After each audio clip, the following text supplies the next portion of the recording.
Hi guys, welcome back to mister rice அவர். இன்னைக்கு நான் உங்களுக்காக என்ன படம் எடுத்துகிட்டு வந்திருக்கிறேன் தெரியுமா? ஒரு தரமான சர்வைவல் த்ரில்லர் படம் தான் எடுத்துகிட்டு வந்திருக்கிறேன். ஸ்டார்டிங்கில் இருந்து எண்டிங் வரைக்குமே பயங்கர பரபரப்பாக போகும். அதுலேயும் ஒரு பயங்கரமான ட்விஸ்ட் ஒன்று வச்சுருப்பாங்க பாருங்கள், யாருமே எதிர்பார்த்து இருந்திருக்க மாட்டோம். ஸோ அதனாலே இந்த படத்தோட கதைக்குள்ளே டேரெக்டாக போயிடலாமா? ஸோ அப்படி போகிறதுக்கு முன்னாடி பேரை மட்டும் சொல்லிடுறேன். பேர் என்னன்னா 2023 ரிலீஸ் ஆன கோல்டு மீட். சரி வாங்க கதைக்குள்ளே போயிடலாம். அப்படி போகிறதுக்கு முன்னாடி மறக்காம ஒரே ஒரு லைக்கை மட்டும் தட்டி விட்டுருங்க. படத்தோடைய ஸ்டார்டிங் சீன்லேயே பணிகள் நிறைஞ்ச ஒரு அடர்ந்த காட்டை காமிக்கிறாங்க. அப்போ பேக்ரவுண்ட் வாய்ஸ்ல என்ன சொல்றாங்கன்னா, இந்த காட்டுக்குன்னு ஒரு தனி கதை இருக்குது. என்னன்னா இந்த காட்டுக்குள்ள ஏகப்பட்ட ஆவிகள் இருக்குது. ஆனா அந்த ஆவிகளுக்குள்ளேயும் ஒரு தனித்துவமான தன்மை இருக்குது.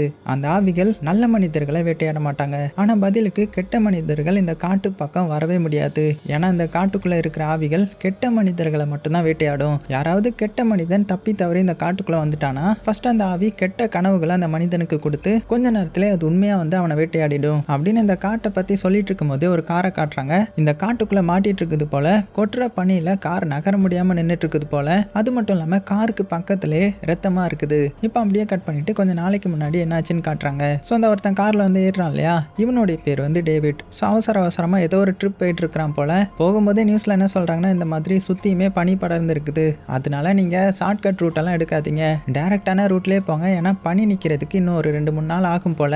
இதுலயும் மாட்டிக்கிட்டீங்கன்னா உங்களுக்கு தான் ரிஸ்க்ன்ற மாதிரி சொல்லிட்டு இருக்கேன். அதெல்லாம் கேட்டுட்டு இந்த டேவிட் வந்து போயிட்டு இருக்கான். அப்படி போயிட்டு இருக்கும்போது தான் ஒரு காஃபி ஷாப்பை பார்க்கறான். சரி ஓகே, இப்படி கொட்டுற மலையில ஒரு காஃபி குடிச்சிட்டு போனா நல்லா தானே இருக்கும் அப்படின்னு நினைச்சிட்டு அந்த காஃபி ஷாப் பக்கத்துல வண்டியை விட்டுறான். இப்போ அப்படியே அந்த காஃபி ஷாப்புக்குள்ள இருக்கிற ஒரு பொண்ணை காட்டுறாங்க. இவங்க வந்து வெயிட்ரஸா ஒர்க் பண்றாங்க. இவங்க தான் இந்த படத்தோட ஹீரோயின். பேர் வந்து ஆனா. அது மட்டும் இல்லாம ஹீரோயின் கூட ஒர்க் பண்றவர் என்ன சொல்றாருன்னா, இந்த மாதிரி எனக்கு கொஞ்சம் லேட் ஆயிடுச்சு, பனி வந்து போக போக அதிகமாயிட்டே போகுது, அதனால நான் கொஞ்சம் வீட்டுக்கு சீக்கிரமா போயிடுறேன், நீ கடையை பார்த்துக்க சரியா அப்படின்னு சொல்லிட்டு அவர் கிளம்பிட. அப்பதான் ஹீரோயின் அவளுடைய போன் எடுத்து பார்க்கறேன். பார்த்தா 13 மிஸ்டு கால் வந்திருக்குது. அதுலயும் ஒரு மெசேஜ் வந்திருக்கு, இந்த மாதிரி என்னுடைய போனை நீ எடுக்க மாட்டியா, நான் வந்தேன்னா என்ன ஆகும் தெரியும்ல அப்படின்னு மிரட்டி யாரோ மெசேஜ் பண்ணியிருக்காங்க. ஸோ அது வேற யாரும் கிடையாது, நம்ம ஹீரோயினுடைய எக்ஸ் ஹஸ்பண்ட் தான். ஸோ அவங்க 2 பேருக்கும் கல்யாணம் ஆயிருக்கும். ஆனா ஏதோ ஒரு காரணத்துக்காக பிரிஞ்சுட்டாங்க. அவர் தான் மறுபடியும் கால் பண்ணியிருக்கிறாரு போல. ஸோ அப்படியே பயத்தில் பார்த்துட்டு இருக்கும்போது தான் கரெக்டாக நம்ம டேவிடும் வந்து உள்ள உட்காடுறான். உடனே ஹீரோயினும் டேவிட்டை பார்த்து, சார் நீங்க என்ன சாப்பிட்றீங்க அப்படின்னு கேட்கும்போது அவனு என்ன கேட்குறான்னா, இந்த மாதிரி மீல்ஸ் ரெடியா இருக்கா அப்படின்னு கேட்டதும், சார் சொல்றேன்னு தப்பா நினச்சிக்காதீங்க, இங்க வேலை செய்யற குக் வந்து புயல் அதிகமான காரணத்தினால சீக்கிரமா கிளம்பிட்டாரு. ஸோ மீல் வந்து இப்போ ரெடியா இல்ல, பதிலுக்கு நீங்க வேணா ஏதாவது ஒரு குக்கி சாப்பிட்டு பாருங்களேன், நல்லா இருக்கும் அப்படின்னு ஐடியா கொடுக்க நம்ம ஹீரோவும் சரி எடுத்துட்டு வாங்கன்னு சொல்லிடுறான். ஸோ அப்படி கொஞ்ச நேரத்தில் நம்ம ஹீரோயின் எடுத்துட்டு வந்து வைக்கிறாங்க. அப்போ ஹீரோயினுடைய கையில அடிபட்டு இருக்கிறத பாக்குறான். உடனே ஹீரோயின் வந்து மறைச்சு வச்சுக்கிறாங்க. ஆனா அப்படி மறைச்ச கொஞ்ச நேரத்திலே ஹீரோயினுடைய பயம் இன்னுமே அதிகமாகுது. என்னன்னு பார்த்தா வெளியில ஒரு கார் வந்து நிக்குது. இது வேற யாருடைய காரும் கிடையாது, இவளுடைய எக்ஸ் ஹஸ்பண்டோடைய கார் தான். ஸோ அப்படியே பயத்திலே பார்த்துட்டு இருக்கும்போது உள்ள இருந்து அந்த எக்ஸ் ஹஸ்பண்ட் வர கோவத்துல வெளியில வரான். ஐயோ இவன் உள்ள வந்தா ஏகப்பட்ட பிரச்சனை பண்ணுவானே அப்படின்னு ஹீரோயின் வெளியிலேயே ஸ்டாப் பண்ண பாக்குறாங்க. ஆனா அவன் நம்ம ஹீரோயின் உள்ள தள்ளிட்டு வந்துட்டு, எவ்வளவு தைரியம் இருந்தா என்னுடைய போன் எடுக்க மாட்டேன், உனக்கு என்ன அவ்வளோ தைரியம் வந்துருச்சா, இன்னைக்கு நான் உன்னை என்ன பண்றேன் பாரு, என்னுடைய பொண்ணே என்ன நீ பார்க்க விட மாட்டியா அப்படின்னு சொல்லிட்டு இருக்கும்போது தான் நமக்கு தெரியுது. ஸோ ஹீரோயினுக்குன்னு ஒரு சின்ன பொண்ணு இருக்கிறா. அவளை பார்க்க தான் இந்த எக்ஸ் ஹஸ்பண்ட் ஆசைப்பட்டு இருந்திருப்பான். ஆனா கோர்ட் ரூல் படி இந்த மாதிரி அடிக்கடிலாம் வந்து மீட் பண்ணக்கூடாது போல. ஏன்னா இந்த எக்ஸ் ஹஸ்பண்ட் வந்து அதிகமாக ட்ரிங்க்ஸ் பண்றதுனால. ஸோ அதனால நம்ம ஹீரோயின் என்ன சொல்றாங்கன்னா, இங்க பாருங்க கோர்ட் ரூல் படி நீங்க இந்த மாதிரி என்கிட்ட ஹார்ஸ் எல்லாம் பிஹேவ் பண்ணக்கூடாது, இது மட்டும் அவங்களுக்கு தெரிஞ்ச என்ன ஆகும் தெரியுமா அப்படின்னதும், கோர்ட்டாவது ஏதாவது எதுனாலும் நான் பார்த்துப்பேன் அப்படின்னு ஹீரோயினை பிடிச்சி மிரட்டிட்டு இருக்கும்போது, ஸோ இதெல்லாம் பார்த்துட்டு இருந்த டேவிட் வந்து, சார் நீங்க பண்றது ரொம்பவே தப்பு, இந்த மாதிரி பிஹேவ் பண்ணாதீங்க அப்படின்னு இவ்வளவு நேரம் அமைதியா இருந்தவன் வாய விட்டுறான். ஓ என் பொண்டாட்டிக்கிட்ட எப்படி பேசணும்னு நீ எனக்கு சொல்லித்தரியா, யாரா நீ அப்படின்னு இந்த எக்ஸ் ஹஸ்பண்ட் இப்போ நம்ம டேவிட் பக்கம் வர ஆரம்பிக்கிறான். ஸோ நம்ம டேவிட் வந்து பார்த்தீங்கன்னா ரொம்பவே பொறுப்பான மாதிரி தெரியுது, அமைதியாக ப்ராக்டிக்கலாக பார்க்கவும். ஆனால் இந்த எக்ஸ் ஹஸ்பண்ட் வந்து ரொம்பவே ரகுடான ஆள் மாதிரி தெரியறான் இல்லையா. அவன் என்ன பண்ணுறான்னா, நேராக நம்ம ஹீரோ கையில் இருந்த காஃபியும் தட்டி விட்டுட்டு ஹீரோ சாப்பிட்றதுக்காக வச்சிருந்த குக்கிலையும் துப்பிட்டு, இப்போ சாப்பிட்றா, உனக்கு என்ன அவ்வளோ திமுறா, நான் யாரு தெரியுமா அப்படின்னு கத்தியெல்லாம் எடுக்கிறான். ஆனால் நம்ம டேவிட் ரொம்பவே பொறுமையா என்ன பதில் சொல்றானா, இங்க பாருங்க சார், இப்போ உங்களுக்கு 2 ஆப்ஷன் இருக்குது தான், ஒன்று என்ன அட்டாக் பண்ணி கொலை பண்ணிட்டு ஜெயிலுக்கு போய் உங்களுடைய பொண்ணை நிரந்தரமாகவே பார்க்க முடியாமல் இருக்கலாம், இல்லைன்னா இங்கேருந்து அமைதியாக போய் உங்கள் பொண்ணை பார்க்கறதுக்கான ஏதாவது ஒரு சூழ்நிலையை நீங்கள் ரெடி பண்ணிக்கலாம் அப்படின்னு சொல்ல. ஸோ இவ்வளோ ப்ராக்டிக்கலாக பேசுகிறான் இல்லையா. ஸோ அதனால அந்த ரகுடு ஹஸ்பண்ட் வந்து கொஞ்சம் பயந்துட்டான். ஏன்னா இப்போ கம்ப்ளைண்ட் பண்ணா இவனை பிடிச்சி உள்ளே போட்டுருவாங்க, அதுக்கப்புறம் பொண்ணை பார்க்கவே முடியாது. ஸோ இப்படி பொண்ணோடைய பேரை சொல்லி மிரட்டினதுனால அவனும் கொஞ்சம் பயந்துட்டான். அதனால இப்போ நான் போகிறேன் ஆனால் உனக்காக இல்லை அப்படின்னு சொல்லிட்டு வெளியில் வந்து என்ன பண்ணுறேன்னா, டேவிட்டோடைய காரை ஒரு எத்து விட்டுட்டு போகிறான். அதனால அந்த சைடு மிரர் இருக்கும்ல, அது வந்து உடஞ்சி போகுது. ஸோ இருந்தாலும் அந்த ஹஸ்பண்ட் வந்து கிளம்பிட. ஸோ நம்ம ஹீரோனுக்கு இப்போ தான் நிம்மதியாக இருக்குது. அதனால அந்த டேவிட் கிட்ட வந்து, தேங்க்யூ சார், என்னுடைய ஹஸ்பண்ட் கிட்ட இருந்து என்னை காப்பாற்றினதுக்கு, நீங்கள் மீல் தானே கேட்டீங்க, அதை நான் உங்களுக்கு பண்ணி கொடுக்குறேன் அப்படின்னு நம்ம ஹீரோயின் சந்தோஷப்பட்டு அதை பண்ணுறதுக்காக ரெடி ஆகுறாங்க. இப்போ அப்படியே கட் பண்ணால் அடுத்தது டேவிட் பார்த்தீங்கன்னா அங்கேருந்து கிளம்பிட்டான். ஸோ அவனுடைய கார் சைடு மிரர் வந்து உடஞ்சிருந்துச்சு இல்லையா, அதுக்கு பதிலாக ஒரு டக் டேப்பை போட்டு அதிலே ஒட்டி வச்சிருக்கான். ஸோ கொட்டுற பணியில் இது மூலமாக ட்ராவல் பண்ண போகிறான் போல. அதுக்கப்புறம் அங்கேருந்து அப்படியே கிளம்பி ஒரு ஃபியூல் ஸ்டேஷனில் நின்று அங்கே ஏதாவது பர்ச்சேஸ் பண்ணலாமான்ற மாதிரி பர்ச்சேஸ் பண்ணிட்டு இருக்கிறான். ஆனால் இப்போ தான் அந்த எக்ஸ் ஹஸ்பண்டை காமிக்கிறாங்க. அவன் அந்த இடத்துல பிரச்சனை பண்ணாதானே எல்லாத்துக்கும் தெரியும். இப்போ நீ தனியாக மாட்டேன் என்கிட்ட செத்தடான்ற மாதிரி டேவிடோடைய காரை ஃபாலோ பண்ண ஆரம்பிக்கிறான். ஸோ இங்கே நம்ம டேவிட் பார்த்தீங்கன்னா உள்ள நிறைய திங்ஸ் வாங்கிட்டான். கிட்டத்தட்ட எக்ஸ்ட்ரா $50 மேலே வாங்கிட்டான் போல. ஆனால் அந்த பொருள் வேணான்ற மாதிரி கொடுத்துட. ஸோ இதை பார்த்து அவங்களும் சார் உங்ககிட்ட கார்டு இருந்தால் கொடுங்களேன், அதை ஸ்வைப் பண்ணி நாங்கள் எடுத்துப்போம்ல அப்படின்னதும் கார்டெலாம் இருக்குமா, ஆனால் எனக்கு ஒய்ஃபும் இருக்காங்க, அவங்களுக்கு நான் கார்டை யூஸ் பண்ண ஏகப்பட்ட பதில்கள் வந்து சொல்லி ஆகணும், அதனால தான் நான் அதை யூஸ் பண்ணுறதே இல்லைம்மா அப்படின்னு சொல்லிட்டு அங்கேருந்து கிளம்பலான்ற மாதிரி காருக்கு வரான். அந்த டைமில் இந்த எக்ஸ் ஹஸ்பண்டும் இருக்கான் இல்லையா, அவனும் வேகமாக அவனை அட்டாக் பண்ணலான்னு வரான். அப்போ தான் பார்த்தா ஒரு போலீஸ் கார் வந்து அந்த இடத்துல நிற்கிது. உடனே ஸ்டாப் பண்ணிடுறான். ஏன்னா போலீஸ் கிட்ட மாட்டினா இவன் அவ்வளோ தானே. அதே சமயத்தில் போலீஸ் என்ன பண்ணுறாங்கன்னா நம்ம ஹீரோ காரை பார்த்து இறங்கி வந்து சார் என்ன உங்கள் மிரரில் டேப்பு போட்டு ஒட்டி வச்சிருக்கீங்க, இப்படிலாம் போனால் ஃபைன் ஆகும்னு தெரியும்ல அப்படின்னதும் இல்லை சார் வரும்போது தான் உடஞ்சிருச்சு, நான் இதை சரி பண்ண தான் போயிட்டுருக்கிறேன், சரி பண்ணிடுவேன் அப்படின்னு சமாளித்து அனுப்பிட. ஸோ போலீஸும் சரி சீக்கிரமாக பண்ணுங்கன்னு சொல்லிட்டு கிளம்பிட்டுறாரு. அதுக்கப்புறம் மறுபடியும் நம்ம டேவிட் பார்த்தீங்கன்னா அவருடைய பயணத்தை தொடர்றாரு. ஸோ அப்படி அவன் கொஞ்சம் தூரம் போயிட்டு இருக்கும் போது தான் இவனுடைய கார் பின்னாடி யாரோ ஃபாலோ பண்ணிட்டு வர்ற மாதிரி இவனுக்கு தோணுது. யாருன்னு பார்த்தா அந்த ஹஸ்பண்ட் தான். ஸோ அந்த ஹஸ்பண்ட் ஆல்ரெடி ரொம்பவே டெரராக நடந்துக்கிட்டான் இல்லையா, இப்போ மட்டும் தனி ரோட்டில் மாட்டினா அவ்வளோதான் அப்படின்னு சொல்லிட்டு வேகமாக ஓட்டிட்டு இருக்கிறான். ஸோ பின்னாடியே அந்த ஹஸ்பண்டும் பார்த்தீங்கன்னா நீ எங்கே போனாலும் உன்னை விட மாட்டேன்டா, என்னையே மிரட்டிட்டல, இப்போ உன்னை நான் என்ன பண்ணுறேன் பாருன்ற மாதிரி துரத்தி வந்துட்டு இருக்கேன். டக்குன்னு நம்ம டேவிட் என்ன பண்ணுறான்னா அவங்ககிட்ட இருந்து தப்பிக்கிறதுக்காக ஒரு சின்ன ஷார்ட்கட்குள்ளே திருப்பிட்டு லைட்டெல்லாம் ஆஃப் பண்ணிட்டு வெயிட் பண்ணா கரெக்டாக இந்த ஹஸ்பண்டோடைய காரம் பாஸ் பண்ணி போயிடுது. நல்ல வேலை நம்ம டேவிட் வந்து மாட்டலை, எப்படியோ தப்பிச்சிட்டோம்டா அப்படின்னு மறுபடியும் லைட்டை போட்டு ரிவர்ஸ் எடுக்கும்போது இங்கே ஆல்ரெடி நிறைய பனிகளாக இருந்துச்சு இல்லையா, அதனால கார் வந்து ஸ்லிப் ஆக்கி வேகமாக ஒரு இதுக்குள்ளேயே போகுது. ஸோ இவனால் கண்ட்ரோல் பண்ணவே முடியல. கரெக்டாக ஒரு இடத்துல வந்து ஒரு இதில் வந்து லாக் ஆகிடுது. அதாவது முன் டயர் வந்து பனியில் மாட்டிக்குது. ஸோ இவனுக்கும் என்ன பண்ணுறதுனே தெரியல. ஏன்னா சுற்றி முற்றியும் எந்த ஒரு காருமே போகலை. ஸோ இவன் தான் இதை வந்து பார்த்தாகணும். அதனால வேகமாக கதவை திறக்கிறான். பார்த்தா வெளியில் அவ்வளோ பனி வந்து அடிச்சிட்டு இருக்குது. இருந்தாலும் இன்னும் கொஞ்ச நேரம் விட்டா டயர் ஃபுல்லுமே பனி ஆகிடும்ன்றதுக்காக வெளியில் வந்து அந்த முன் டயரில் இருக்கிற பனியெல்லாம் க்ளீன் பண்ணி பார்க்குறான். அவனுடைய கையை உறைஞ்சி போகுது. இருந்தாலும் பனி க்ளீன் ஆகிற மாதிரி தெரியல. ஸோ வேகமாக மறுபடியும் காருக்குள்ள உட்காந்து ஸ்டார்ட் பண்ணி மூவ் பண்ணி பார்க்குறான். ஆனால் வண்டி நகர்ற பாடு இல்லை. ஸோ இதுக்கப்புறம் இவனுக்கு என்ன பண்ணுறதுனே தெரியல. ஏன்னா இந்த வழியாக எந்த ஒரு காரும் போகலை. அது மட்டும் இல்லாமல் இந்த கொட்டுற பனி நின்னா மட்டும்தான் இந்த பனியை க்ளீன் பண்ணுறதுக்கான ட்ரக் வரும் போல். அவங்க பார்த்தா மட்டும்தான் இவனால் இந்த இடத்த விட்டு போக முடியும். ஸோ உடனே ஃபோன் எடுத்து பார்க்குறான். சிக்னலும் கிடைக்கல. ரைட்டரா வசமாக மாட்டிக்கிட்டோம், இங்கேருந்து தப்பிக்கவே முடியாது போல். இப்படியே வெளியில் போனாலுமே குளிரில் தாக்கு பிடிக்க முடியாது, அதனால கார்லேயே இருந்துடலாம். ஏன்னா கொஞ்ச நேரத்தில் பனி நிற்கிதான்னு பார்ப்போன்ற மாதிரி காருக்குள்ளே வெயிட் பண்ணுறான். ஸோ ஹீட்டரையும் லைட்டாக போட்டு வச்சுக்கிறான். ஏன்னா அவ்வளோ பனி அடிக்குது. அது மட்டும் இல்லாமல் ஃபுல்லுமே ஹீட்டர் போட்டுட்டு இருக்கவே முடியாது. ஏன்னா காரோடைய பேட்டரி டவுன் ஆயிரும் இல்லையா. அந்த டைமில் இந்த காருக்கு வெளியில் ஏதோ ஃபுட் ஸ்டெப் மாதிரியான சத்தம் கேட்குது. பயந்து போய்ட்றான் நம்ம டேவிட். சுற்றி முற்றி பார்க்குறான். ஆனால் யாருமே இருந்த மாதிரி தெரியல. சரி என்னமோ பனி விழுத்துல அதனால தான் இப்படி போகலான்ற மாதிரி அந்த இடத்துல அப்படியே தூங்குறான். அப்படியே கொஞ்ச நேரம் கழிச்சு கண்மழிச்சு பார்த்தா விடிஞ்சிருது. ஆனால் இன்னுமே பனி விட்ட மாதிரி இல்லை. ஸோ உடனே சரி ஓகே நம்ம வெளியில் போய் பக்கத்தில் ஏதாவது இருக்கான்னு பார்க்கலான்ற மாதிரி காரோடைய கதவை திறந்து பைனாக்குலரை வச்சு சுற்றி முற்றி ஏதாவது இருக்கான்னு பார்க்குறான். பார்த்தா தூரத்தில் புகை வர்ற மாதிரியான சிம்பிள் தெரியவும் நல்ல வேலைடா பக்கத்தில் தான் யாரோ இருக்காங்க போல், அங்கே போய் செக் பண்ணலாம், யாராவது இருந்தால் நமக்கு ஹெல்ப் பண்ணுவாங்கன்றதுக்காக அங்கே போகலான்னு பார்க்குறான். அப்படி போகிறதுக்கு முன்னாடி டிக்கியை ஓப்பன் பண்ணி பார்க்குறான். இப்போ தான் ஒரு பயங்கரமான ட்விஸ்ட்டு. ஏன்னா டிக்கிக்குள்ளே நம்ம ஹீரோயின் இருக்கிறாங்க. ஸோ இதை பார்த்து நமக்கே தலையில் இடி விழுந்த மாதிரி இருக்கும். இவ்வளோ நேரம் நல்ல மாதிரி இருந்தியடான்ற மாதிரி. ஸோ அதே லுக்கில் தான் நம்ம ஹீரோயினும் பார்க்குறாங்க. ஆனால் அவனை பார்த்தீங்கன்னா நம்ம ஹீரோயின் உயிரோட இருக்கலாம்னு செக் பண்ணிவிட்டு எங்கேயும் போகக்கூடாது, அமைதியாக எங்கேயும் இருக்கணுன்ற மாதிரி டிக்கியை மறுபடியும் க்ளோஸ் பண்ணிவிட்டு அங்கேருந்து அப்படியே அந்த புகை வர்ற டேரக்ஷன் நோக்கி போக ஆரம்பிக்கிறான். இந்த சைடு நம்ம ஹீரோயின் பார்த்தீங்கன்னா சரி ஓகே அவன் தான் போயிட்டானே, நம்ம மறுபடியும் ட்ரை பண்ணலாம் அப்படின்ட்டு அவளுடைய கை கட்டையும் வாயையும் அவுக்க ட்ரை பண்ணுறாங்க. ஸோ எப்படியோ கஷ்டப்பட்டு போராடி அதையும் அவுத்துட்றாங்க. அதுக்கப்புறம் காலால் முன் சீட்டை வந்து எத்திட்டு இருக்கிறாங்க.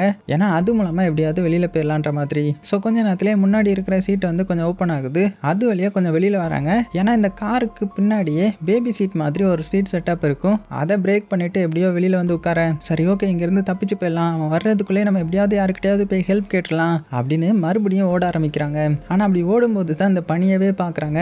இந்த பனியில் ரொம்ப தூரம் ஓடிலாம் தப்பிக்க முடியாது. ஏன்னா கொஞ்சம் தூரத்துக்கு மேலேயே ஹீரோயினால போக முடியல, ஒரு இடத்துல உட்காந்துட்டாங்க. அதனால இதுக்கு மேலே இங்கெல்லாம் ஓடிலாம் தப்பிக்க முடியாது, நம்ம மறுபடியும் வேற ஏதாவது பிளான் தான் போட்டாகணுன்ற மாதிரி யோசிக்கிறாங்க. அதே சமயத்தில் இந்த சைடு டேவிட்டை பார்த்தா அவன் தூரத்தில் புகை வர்ற மாதிரி பார்த்துருப்பான் இல்லையா. ஆனால் அந்த மாதிரி யாருமே அங்கே இருந்த மாதிரி தெரியல. அது போக இவனாலையும் ரொம்ப நேரம் வெளியில் இருக்க முடியலன்றதுக்காக வேகமாக பார்த்தீங்கன்னா காரை நோக்கி வந்துட்டு இருக்கிறான். அதே சமயத்தில் இந்த சைடு நம்ம ஹீரோயின் என்ன பண்ணுறாங்கன்னா காருக்குள்ள வந்து முன்னாடி ஏதாவது இருக்கான்னு செக் பண்ணி பார்க்குறாங்க. அப்போ அந்த டேப் இருக்கும், அந்த டேப்பையும் எடுத்துக்கிறாங்க. அதுக்கப்புறம் ஒரு பாட்டிலில் குளோரோஃபார்ம் வந்து இருக்கிற மாதிரி இருக்கும், இந்த மயக்க மருந்து. ஸோ அதையும் எடுத்து வச்சுக்கிறாங்க. இங்கே இந்த டேவிட் வந்து காரை நோக்கி வந்துட்டு இருந்தான் இல்லையா, அப்போ ஏதோ ஒரு பள்ளத்துக்குள்ளேயா தெரியாமல் காலை விட்டுறான். அதனால காலில் வந்து பயங்கரமாக அடிபட்டுருது. ஸோ கொஞ்சம் ரத்தமும் வர ஆரம்பிக்குது. அதனால வழியில் கத்துறான். ஆனால் யாருமே வர்ற மாதிரி தெரியல. ஏன்னா இவ்வளோ பெரிய காட்டுக்குள்ளே யார் வருவாங்க, அதுவும் இப்படி கொட்டுற பனிக்கு நடுமத்தில.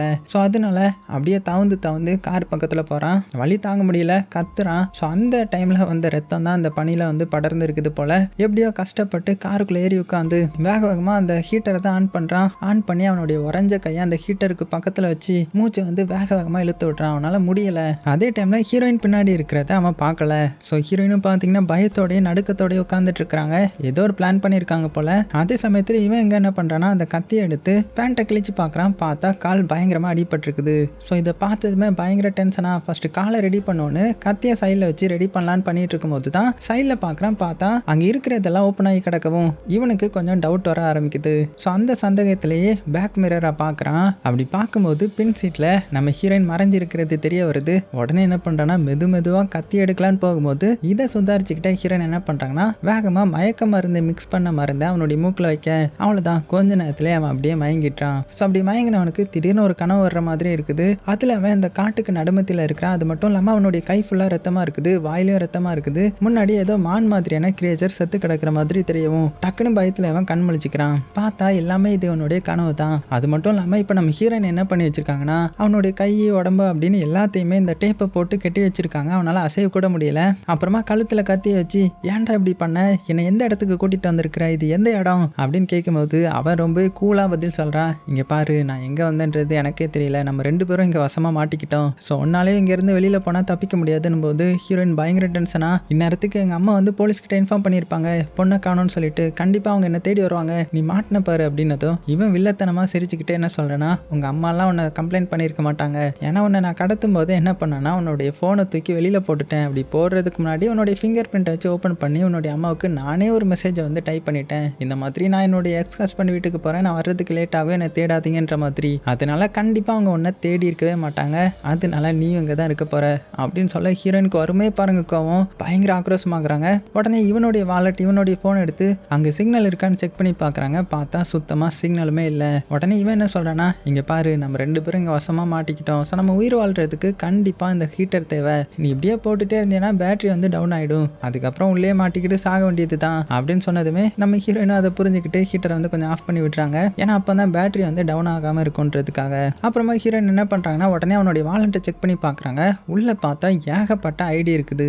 ஸோ இது மூலமாக இவன் பெரிய ஃப்ராடு பண்ணுறவனும் அது போக எப்போதுமே ஒரே பிளேஸில் இருக்க மாட்டான்றதும் நம்ம ஹீரோயினுக்கு தெரிய வருது. அது மட்டும் இல்லாமல் நம்ம ஹீரோயினுக்கு இப்போ ரொம்பவே டயர்டாக இருக்கும். டைம் வேறு ஆகிட்டே இருக்கிறதுனால சரி ஓகே தூங்கலான்ற மாதிரி தூங்க ரெடி ஆகுறாங்க. ஆனால் அதுக்கு வந்து இடைஞ்சலாக இருக்கிறது உள்ள அந்த பேபி சீட்டு மாதிரி ஒன்று இருக்கும் இல்லையா, அதுதான் இடைஞ்சலாக இருக்குது. அதனால அதை தூக்கி வெளியில் போட்டுடுறாங்க. வெளியில் போட்டு தூங்கலான்னு பார்த்தா இந்த டேவிட் வேற முழிச்சிருக்கிறான். ஸோ இவன் முழிச்சிருந்தா இவங்களுக்கு எப்படி தூக்கம் வரும்? அதனால மறுபடியும் என்ன பண்ணுறாங்கன்னா அந்த குளோரோஃபார்ம் இருக்கு இல்லையா, அதான் மயக்க மருந்து, அதை எடுத்து அவனுடைய மூஞ்சில் வச்சுட்டு இப்போ அவன் மயங்கினதுமே நிம்மதியாக தூங்க போகிறாங்க. ஸோ இப்படி இவன் மயங்கினதுமே மறுபடியும் பார்த்தீங்கன்னா ஒரு வித்தியாசமான கனவு வர ஆரம்பிக்குது. ஆனால் இந்த வாட்டி கொஞ்சம் டீட்டெயிலாக வருது. என்னன்னா இவன் ஒரு கொடூரமான மானுக்கு முன்னாடி உட்காந்துருக்கான் இல்லையா, வாய் ஃபுல்லாக ரத்தமாக இருக்குது. அதே சமயத்தில் சைடில் இருந்து காட்டுக்குள்ளே ஏதோ ஒரு வித்தியாசமான சவுண்டு கேட்குது. இவனும் பயத்தில் அப்படியே திரும்பி பார்க்குறான். பார்த்தா ஏதோ ஒரு கொடூரமான ஜந்து வந்து நடந்து வர்ற மாதிரி இருக்கவும் டக்குன்னு பயத்தில் வந்து கண் முழிச்சுக்கிறான். பார்த்தா இதுவும் கனவு தான். அது மட்டும் இல்லாமல் நம்ம ஹீரோயினும் ஆல்ரெடி முழிச்சிருந்திருப்பாங்க. ஸோ ஹீரோயினுக்கு கொஞ்சம் பாத்ரூம் போகணுன்றதுனால அவனை கத்தியை காமிச்சு மிரட்டி ஒழுங்காக அசையாமல் இங்கேயே இரு, நான் சீக்கிரமாக உள்ள வந்துடுவேன், ஏதாவது பண்ணணும்னு நினச்சா உன்னை கொல்றதுக்கு கூட தயங்க மாட்டேன் அப்படின்னு சொல்லிட்டு காரை விட்டு வெளியில் வராங்க. ஆனால் இந்த டைம்லையும் இவன் என்ன பண்ணுறான்னா இவன் தான் பெரிய சைக்கோவாச்சு. அதனால ஹீரோயின் வெளியில் போன கேப்பில் அவள் வெளியில் கடந்து இந்த பணியில் சாகட்டும்டா அப்படின்னு சாவியை திருக்கி இந்த காரையே க்ளோஸ் ஆகிற மாதிரி பண்ணிட்டான். ஸோ இதை பார்த்து நம்ம ஹீரோயின் வெளியில் பனி தாங்க முடியாமல் உள்ளே எப்படியாவது வரலான்றதுக்காக கண்ணாடி உடைக்க ட்ரை பண்ணுறாங்க, முடியலை. ஆனால் வெளியில் தானே அந்த பேபி சீட்டை வந்து தூக்கி போட்டிருப்பாங்க. அதை பார்த்ததுமே அதை எடுத்து அடின்னு கண்ணாடி அடித்து உடச்சி எப்படியோ உள்ளே வந்துடுறாங்க. உள்ளே வந்தவங்களுக்கு பயங்கர கோவம் வந்திருக்கும், எவ்வளோ தைரியமாக இருந்தால் இந்த மாதிரி பண்ணியிருப்பேன் அப்படின்னு அவனுடைய கழுத்தை சீட் பெல்ட்டை வச்சு நெரிக்கிறாங்க. அவனும் முடியாமல் ஒரு டைமில் கிட்டத்தட்ட சாகவே போய்ட்றான். ஆனால் கரெக்டாக நம்ம ஹீரோயினை விட்டுடுறாங்க. ஐயோ செத்துக்கிட்டு போயிட்டானோன்ற மாதிரி. ஆனால் பார்த்தா அவன் உயிரோட தான் இருக்கிறான். அது மட்டும் இல்லாமல் இப்போ கண்ணாடி உடைச்சதுனால இவங்க இருக்கிற இடம் வந்து ரொம்பவே கூலாகிடுது. ஸோ இதை பார்த்த ஹீரோயின் ஏதாவது பண்ணணுன்றதுக்காக அந்த டேப்பை வச்சு வேகமாக அந்த ஜன்னலையை அடைக்கிறாங்க. அதுக்கப்புறம் ஓரளவுக்கு எல்லாம் நார்மல் ஆகுது. ஸோ இப்போ நம்ம ஹீரோயினுக்கு என்ன பண்ணுறதுன்னு தெரியல. அதனால சரி ஓகே அவனுடைய ஃபோனை செக் பண்ணலாம் அப்படின்னு அவனுடைய ஃபோனுடைய கேலரியை செக் பண்ணும்போது தான் நம்ம ஹீரோயினுக்கு இன்னொரு சாக்கு வந்து காத்துட்டு இருந்துச்சு. என்னன்னா ஹீரோயினை அடிக்கடி இவன் ஃபோட்டோ எடுத்து வச்சிருந்துருக்கிறான். ஹீரோயினை மட்டும் இல்லை, ஹீரோயினுடைய பொண்ணு கூட இருக்கிற மாதிரியும். ஸோ இது மூலமாக ஹீரோயினுக்கு என்ன தெரிய வருதுன்னா இவன் பெரிய ஒரு சீரியல் கில்லர். அது மட்டும் இல்லாமல் இப்போ இவன் ரீசெண்டாக வந்து நம்மளை கடத்தலை, பல நாள் பிளான் போட்டு ஸ்கெட்ச் போட்டு தான் தூக்கியிருக்கான்றதும் நல்லாவே தெரிய வருது. உடனே வேக வேகமாக அவனுடைய காரெல்லாம் செக் பண்ணும்போது அந்த இடத்துல ஒரு ஃபைல் மாதிரி ஒன்று இருக்கவும் அதை ஓப்பன் பண்ணி உள்ளே பார்த்தா உள்ள நிறைய பொண்ணுங்களுடைய ஐடி கார்டு இருக்குது. ஸோ இது மூலமாக கன்ஃபார்மே பண்ணிக்கிறாங்க இந்த பொண்ணுங்க எல்லாத்தையுமே இவன் தான் கொலை பண்ணியிருக்கிறான் போல.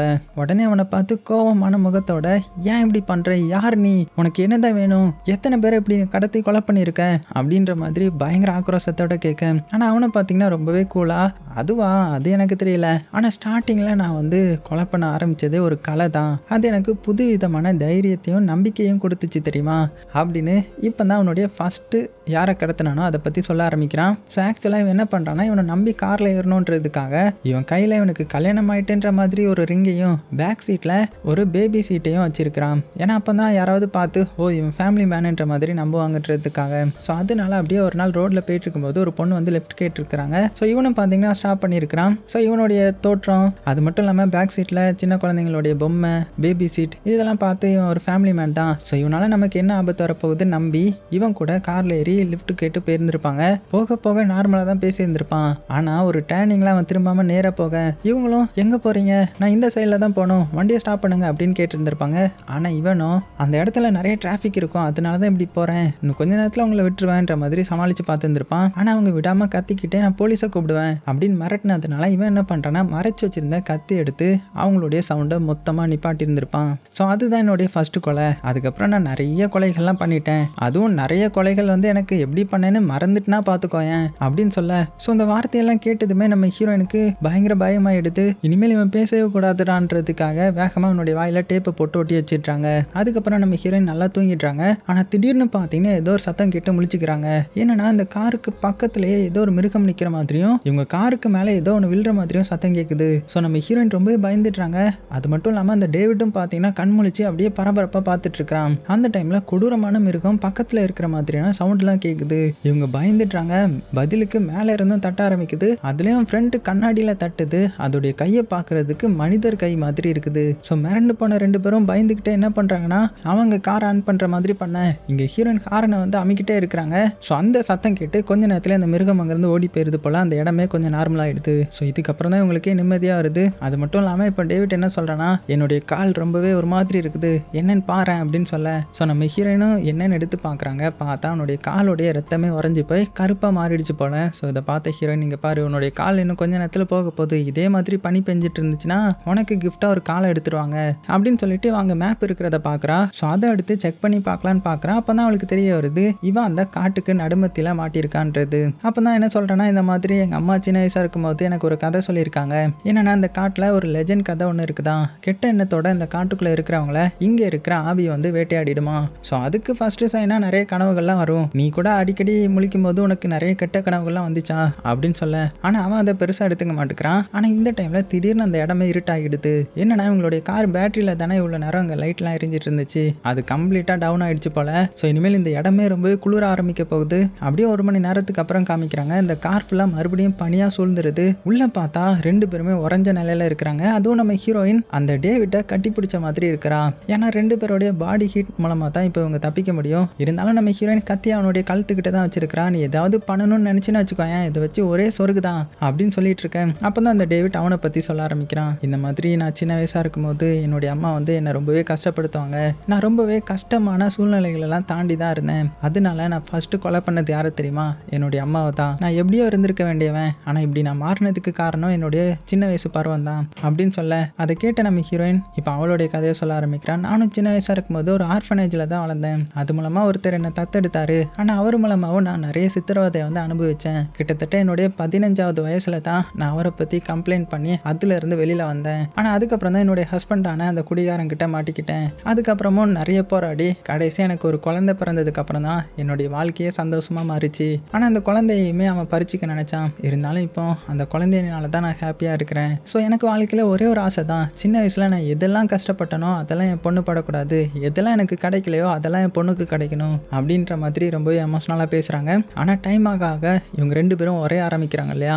இவங்க உரையிறது மட்டும் இல்லாமல் அந்த டேப்போடைய இதுவும் போயிடுது. அந்த ஸ்ட்ரென்த் போனதுனால அந்த டேப் வந்து கலந்துருது. ஸோ இவ்வளோலாம் கேட்டு இவனுடைய மனசில் கொஞ்சமாவது ஈரம் வந்திருக்குன்னு பார்த்தா இப்போவும் அவன் பார்த்தீங்கன்னா சைக்கோவாக தான் இருக்கிறான். கத்தியை பிடிங்கி நம்ம ஹீரோயினை போட்டு அடித்து, நீ பெரிய தப்பு பண்ணிட்ட, நீ பண்ண காரியத்துக்கு நான் என்ன பண்ண போகிறேன் தெரியுமா, உன்னை ஃபஸ்ட்டு கொண்டுட்டு அடுத்தது இங்கேருந்து தப்பிச்சதுக்கப்புறம் உன்னுடைய பொண்ணையும் கொலை பண்ணுவேன் அப்படின்னு சொல்ல ஹீரோயினுக்கு பயங்கர கோவம் வந்துடும். பயங்கரமாக கத்துறாங்க. அவனும் பார்த்தீங்கன்னா பயங்கர ஆக்ரோஷத்தில் அட்டாக் பண்ணிட்டு இருக்கும்போது மறுபடியும் அந்த கிரியேச்சரோடைய சத்தம் கேட்குது. ஸோ மிரண்டு போயிடுறாங்க 2 பேரும். அதுலேயும் அவன் என்ன பண்ணுறான்னா நம்ம ஹீரோயினை அட்டாக் பண்ண பார்க்குறான். இருந்தாலும் அந்த கிரியேச்சர் வந்து அப்படியே வருமா, அதோடைய கொம்பு வந்து மான் கொம்பு மாதிரி இருக்குது, ஒழுங்காக நமக்கு காமிக்கல. ஸோ இதுதான் இந்த காட்டோடைய ஆவி போல. அது அப்படியே வந்து அவனை பிடிச்சி இழுக்குது. ஸோ பயந்து போன அவன் என்னை விட்டுன்ற மாதிரி கத்துறான். பதிலுக்கு நம்ம ஹீரோயினையும் பிடிச்சி இழுக்கிறான். ஆனால் ஹீரோயினை அந்த கிரியேச்சர் ஒன்றுமே பண்ணலை. இவனை மட்டும் அப்படியே வெளியில் இழுத்து போட்டுருது. ஸோ உடனே நம்ம ஹீரோயின் என்ன பண்ணுறாங்கன்னா வேக வேகமாக அந்த கார் டிக்கிக்குள்ளே மறுபடியும் போய் ஒளிஞ்சிக்கிறாங்க. ஏன்னா அதுக்குள்ளே இருந்தால் மட்டும்தான் இவளால் இப்போ தப்பிக்க முடியும். ஸோ வெளியில் அந்த டேவிடுக்கு என்னாச்சுன்னு வர தெரியல. அவன் கதற சத்தம் மட்டும்தான் கேட்குது. உள்ள நம்ம ஹீரோயின் அவனுடைய ஃபோனை வச்சுக்கிட்டு இவளுடைய பொண்ணுடைய ஃபோட்டோவை பார்த்து, அம்மா எப்படியாவது நான் திரும்பி வந்துட பார்த்துடுறேன், உன்னை நான் நல்லா பார்த்துக்கணும் அப்படின்னு எமோஷனலாக ஃபீல் பண்ணிட்டு இருக்கிறாங்க. அப்படியே கண்ணையும் மூட்டுறாங்க. ஸோ கட் பண்ணால் கொஞ்சம் நேரம் ஆகுது. இந்த பனி வந்து நின்றுச்சு போல. அது மட்டும் இல்லாமல் இந்த பனியை க்ளீன் பண்ணுறதுக்கான ட்ரக் வந்து இந்த சின்ன பாதை வழியாக வர ஆரம்பிக்குது. அப்போ தான் அந்த காரையும் இந்த டிரைவர் பார்க்குறாரு. என்ன கார் இது, பனியில் மாட்டிக்கிச்சு போல அப்படின்னு மெல்ல கீழே இறங்கி பார்க்குறாரு. அப்படி பார்த்தா காருக்கு பக்கத்துலேயே ஒரு கொடூரமான டெட் பாடி ஒன்று கிடக்குது. அது அந்த டேவிட்டோடையது தான். அது மட்டும் இல்லாமல் இவர் அப்படியே காருக்குள்ளெல்லாம் செக் பண்ணி பார்க்குறாரு. யாரும் இருந்த மாதிரி தெரியல. சரி ஓகே யாரும் இல்லை போல அப்படின்னு சொல்லி டிக்கி ஓப்பன் பண்ணால் உள்ள நம்ம ஹீரோயின் உறைஞ்ச நிலையில் இருக்கிறாங்க. ஸோ செத்துட்டா போல அப்படின்னு இவன் நினைக்கும் போது தான் நம்ம ஹீரோயின் கண்ணை திறக்கிறாங்க. அதோட இந்த படத்தையும் முடிக்கிறாங்க. ஸோ செமையாக இருந்துச்சுல்ல. ஸோ அவங்க எல்லாத்துக்கும் பிடிச்சிருக்குன்னு நம்புகிறேன். ஸோ அந்த காட்டில் இருந்த அந்த பழங்கால கிரியேச்சர் தான் அந்த டேவிட்டை வேட்டையாடுற மாதிரியும், நம்ம ஹீரோயின் மனசளவில் கூட எந்த ஒரு கெட்டதும் நினைக்காததுனால நம்ம ஹீரோயினை அது ஒன்றுமே பண்ணாத மாதிரியும் காமிச்சு இந்த படத்தை முடிச்சிருக்காங்க. ஸோ எப்படி இருந்துச்சுன்றதை மறக்காம கீழே கமெண்ட் பண்ணுங்கள். பிடிச்சிருந்துச்சுன்னா லைக் பண்ண மறந்துடாதீங்க. சேஃபாக இருங்க. உங்களுக்கு பிடிச்ச எல்லாத்தையுமே ரொம்ப ரொம்ப சேஃபாக பார்த்துக்கோங்க.